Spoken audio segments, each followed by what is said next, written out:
دوستو، تصور کریں ایک ایسی شخصیت کا جو صبر کا سمندر ہو، استقامت کا پہاڑ ہو اور وزڈم کا بادشاہ، جس کے ماتھے پر کسی بھی مصیبت میں کبھی غم نہ آیا۔ کئی محاذوں پر اس شخص نے ایران کو سنبھالا اور اپنی عظیم وزڈم سے دشمنوں کی پلاننگ کو ملیہ میٹ کر دیا۔ History is witness. Enemies feared his wisdom much more than his aggression. مگر سوال یہ ہے، کون تھا ڈاکٹر علی لاریجانی، اور دشمن نے خوف زدہ ہو کر آخر ان کو شہید کیوں کیا؟ آج کی ویڈیو میں ہم اسی راز سے پردہ اٹھائیں گے۔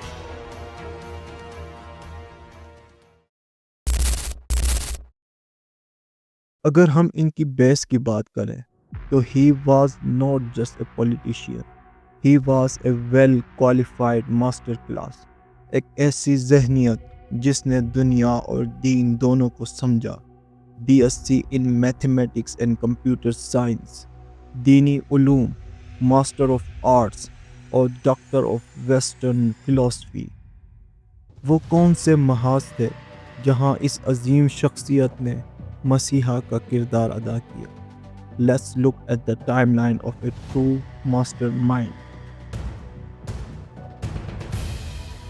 ایران عراق جنگ میں 1989 سے 1992 تک he led Iran as the Deputy Chief of Staff of the IRGC۔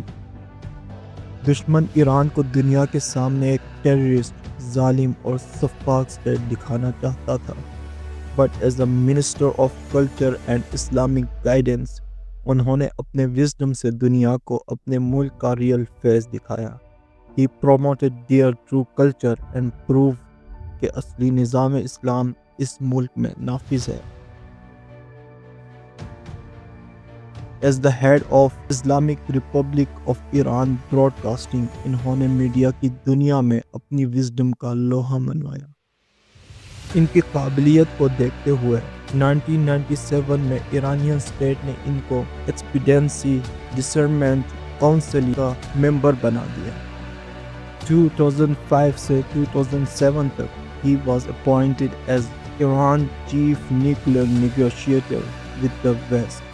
اور دوستو، یہاں انہوں نے ویسٹرن دنیا کی نبض پر ہاتھ رکھ کر ان کو للکارنا اور دبانا شروع کیا۔ اس کے الٹ ایرانی عوام کا اعتماد حاصل کرتے ہوئے وہ گورنمنٹ میں آئے اور 2008 سے 2020 تک اسپیکر آف پارلیمنٹ رہے۔ 12 سال تک he ruled the system with brilliance۔ اپنی قابلیت سب کو منوا چکے تھے، چنانچہ جیسے ہی اسپیکر کا ٹینیور ختم ہوا، سپریم لیڈر سید علی خامنائی نے ان پر مکمل اعتماد کرتے ہوئے ان کو اپنا مشیر خاص مقرر کیا۔ He was literally called the shadow of the supreme leader۔ After US rocket strike at Baghdad International Airport killed Iranian commander Qasem Soleimani۔ Region میں ٹینشنز بڑھنے لگی، قاسم سلیمانی شہید ہو گئے۔ وألحقنا بهم وارزقنا الشهادة في سبيلك يا مولاي۔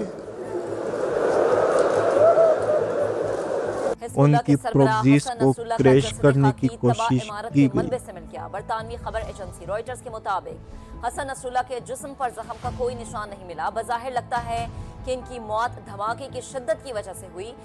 The supreme leader needed a mastermind who could break these western traps and plannings۔ آخرکار انہوں نے اپنے سائے یعنی علی لاریجانی کو اپنا نمائندہ بنا کر موسٹ پاورفل عہدے سے نوازا اور 2025 میں سینٹرل سیکیورٹی کونسل کا سربراہ بنا دیا۔ اس کے بعد تو دشمنوں کی نیندیں حرام ہو گئی۔